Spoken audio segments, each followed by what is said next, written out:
लोकप्रिय प्रधानमंत्री लेके आए हैं। हमारी नीतियां और हमारे नेताओं के जो बयान हैं विश्वसनीय है और हम उस पर काम करते हैं। मोहनलाल जी, जिस तरीके से आपका तो दूसरी पार्टियों ने कैंडिडेट भी नहीं करे हैं, एक छप्पा छप्पा का, फिर भी आपका गांव में विरोध हो रहा है, घुसने नहीं दिया जा रहा है। मैं आज तक कोई भी ऐसा गांव नहीं है, मैं जहाँ गया हूँ सब गाँव में मेरा स्वागत हुआ है, सभी जगह बात हुई है।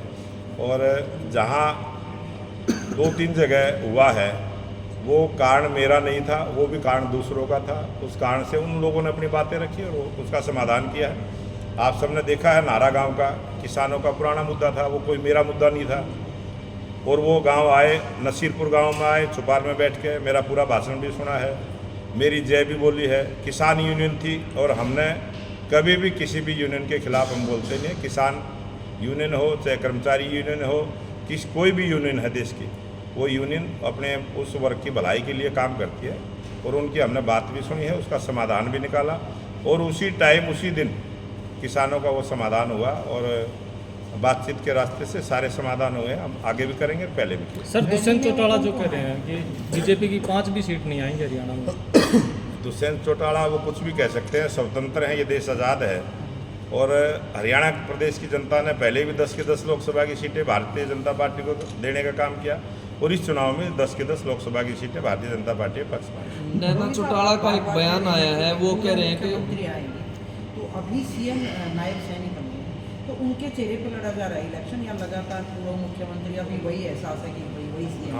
हमारा पूरा चुनावी अभियान प्रधानमंत्री नरेंद्र मोदी जी के नीतियों के से और प्रधानमंत्री नरेंद्र मोदी जी के ही चेहरे पर, वो हमारे दुनिया के सबसे सर्वश्रेष्ठ नेता हैं, देश के प्रधानमंत्री हैं और ये चुनाव 2024 का प्रधानमंत्री नरेंद्र मोदी जी को लेकर ही हम लड़ रहे हैं। नैना चौटाला का एक बयान आया, कह रहे हैं पूर्व मुख्यमंत्री मनोहर लाल खट्टर जो हैं वो सठिया गए हैं। पूर्व मुख्यमंत्री मनोहर लाल जी बड़े तपस्वी व्यक्ति हैं। उन्होंने हरियाणा प्रदेश की 9.5 साल सेवा करने का काम किया है, गरीब को न्याय देने का काम किया है और पारदर्शी तरीके से गरीब घरों में जहाँ कभी सरकारी नौकरी मिलने की संभावनाएं ख़त्म थी, वहाँ गरीब आदमियों को सरकारी नौकरियों में भागीदारी दी है।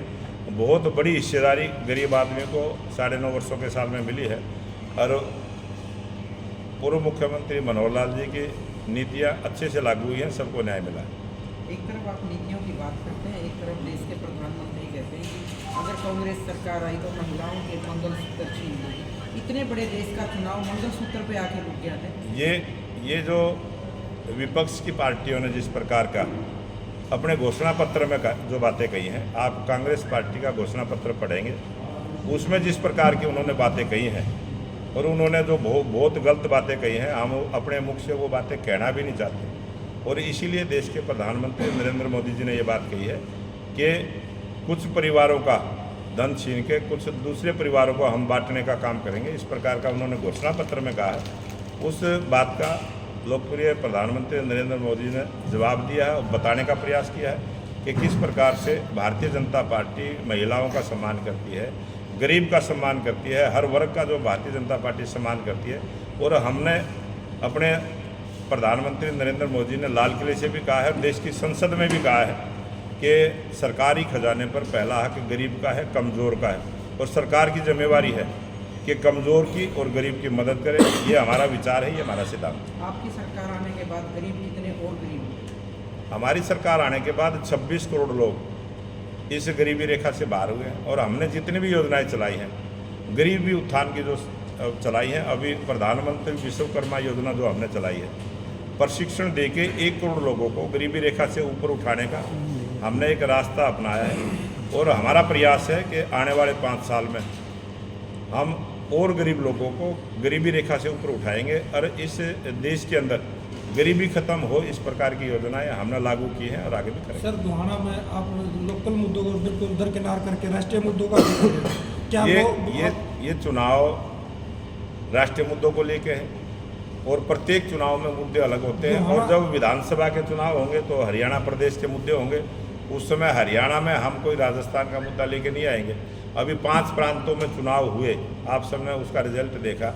हमने हर प्रांत का मुद्दा हर प्रांत में ही रखा है और हमारी जो सोच है ये एक भारत श्रेष्ठ भारत जो हमारी नीति है, जो हमारा विचार है, उसी पर ये देश का चुनाव लड़ा जाएगा। गोहाना में सर 2 सेक्टर हैं, 10 साल निकल गए आपकी सरकार के, अभी तक कुछ भी कार्रवाई नहीं करी, डेवलपमेंट का कोई काम नहीं करा। दोनों सेक्टरों को हम विकसित करने का काम करेंगे और आने वाले समय में आप देखेंगे बहुत जल्दी वो सेक्टर विकसित होंगे। पश्चिमी बाईपास मुख्यमंत्री की घोषणा में भी था जी। हमारा जो बाईपास गोहाना का मामला है उसको बहुत जल्दी हम हल भी करेंगे और 3 बार उसकी DPR बनी है और मैं पीछे भी चुनाव में मैंने मीडिया के माध्यम से भी कहा था, अब भी जो होगा हमने किसानों से भी हम निवेदन करेंगे, जो किसान जहाँ के ज़मीन देना चाहते हैं हम वहाँ से बाईपास निकाल के इसका एक सरल रास्ता निकालेंगे और उस काम को आगे बढ़ाएंगे। सर, नीति आयोग की जो रिपोर्ट आती है गरीबी के ऊपर, वो पहले जब कांग्रेस का 2000 में राज था तो उनका पैरामीटर 50 करोड़ का था और अब 80 करोड़ का। आप कह रहे हो गरीबी आपने 25 करोड़ बाहर निकाल दी, तो फिर ये बढ़ कैसे रहे गरीबों के सिर्फ 80 करोड़ का राशन कैसे दिया जाता है? अमीर आदमी भी गरीब हो जाते हैं और गरीब आदमी अमीर हो जाते हैं, ये प्रकृति का नियम है, ये सिस्टम है। तो और गरीबी बड़ी है। ये गरीबी कोई नहीं चाहता गरीबी आए, लेकिन गरीबी आ जाती है। हमारी सरकार की सोच है, हमारी भारतीय जनता पार्टी की नीति है कि देश से गरीबी खत्म हो और उसके लिए अनेक काम हम करेंगे, अनेक नीतियाँ भी बनाएंगे। नहीं, नीति आयोग की जैसे रिपोर्ट आती है और भी सरकारी एजेंसियाँ उनकी रिपोर्ट को हमेशा सरकार खारिज कर देती है कि ये तो गलत आंकड़े हैं, जबकि वो सरकारी एजेंसी होती है। ऐसा कोई मुद्दा आएगा तो अभी ये चुनावी मुद्दा है, जिस प्रकार से नीति आयोग की बात आएगी जब हम संसद में बैठेंगे उस बात के जवाब सर, आपको। एक आपने जैसे कांग्रेस के घोषणा पत्र पे कहा कि उन्होंने ऐसा कहा मुस्लिमों को लेकर, क्या उसको कभी आपने सार्वजनिक करने की कोशिश की है? उसमें तो वो कहते हैं मुस्लिम शब्द ही नहीं है घोषणा पत्र। अगर वो घोषणा पत्र आपके पास भी है, गूगल पे भी है, आप भी उसको पढ़ सकते हैं। जो बात उन्होंने कही है उसी का हमने खंडन किया।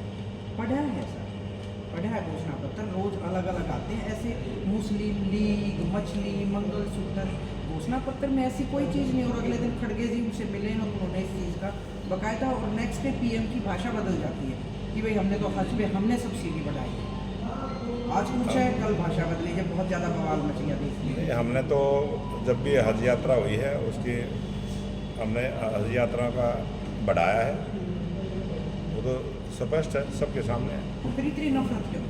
हम कभी भी किसी से नफरत नहीं करते, हम सभी धर्मों का सम्मान करते हैं। और जिस प्रकार से मुस्लिम महिलाओं के लिए जो सम्मान के साथ हमने 3 तलाक के कानून को ख़त्म किया है, वो सबको सम्मान देने के लिए है। और हमारी भारतीय जनता पार्टी की सोच है कि जब उनके त्यौहार आएँ तो उसमें हम शामिल हों और जब हमारे आएँ तो वो शामिल हों। इस प्रकार का एक सौहार्दपूर्ण वातावरण देश में बने और ये भाईचारे की मिसाल बने।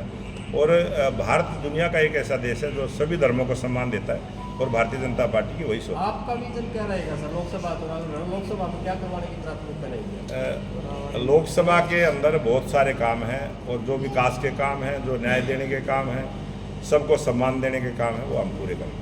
कोई ऐसा कोई सोच रखा हुआ है ये प्रोजेक्ट लेकर या जिस प्रकार से जनता की डिमांड होगी, हमने अपना घोषणा संकल्प पत्र जो जारी किया है और हमने संकल्प पत्र भी इसलिए उसका नाम लिया है कि हम संकल्प करेंगे जो भी जनता जिस प्रकार का काम चाहेगी सर, वो तो उसी प्रकार से हम काम वो नेशनल लेवल के हैं। जैसे आपके लोकसभा क्षेत्र में आपकी प्रायोरिटी क्या है? लोकसभा क्षेत्र में बहुत सारे काम हैं, मैं जब चुनाव के बाद आपको बताऊंगा, आपके सामने बैठ कर बताऊंगा। एक महिलाओं के सम्मान की बात आपकी प्रेस कॉन्फ्रेंस में आपने बड़ी निकाली।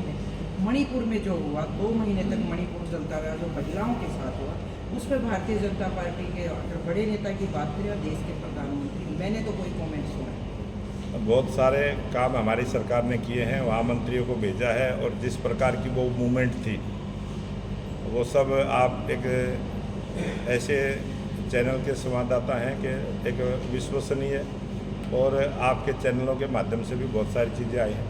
वो प्री प्लान जिन लोगों ने उस प्रकार का एक उग्रवाद देश में एक अशांति फैलाने का जो उनका प्रयास था, वो सरकार ने लोगों की भावनाएं आहत ना हो, सबको न्याय मिले, वो हमारी सरकार ने काम किए। और बहुत उसमें जो भी टाइम लगा, बहुत शांति के साथ हमने उसको हल करने का काम किया। हमारी सरकार थी और जिस प्रकार से सरकार को डगमग करने का उनका अभियान था, उसको हमने रोका और लोगों के साथ न्याय करने का काम किया।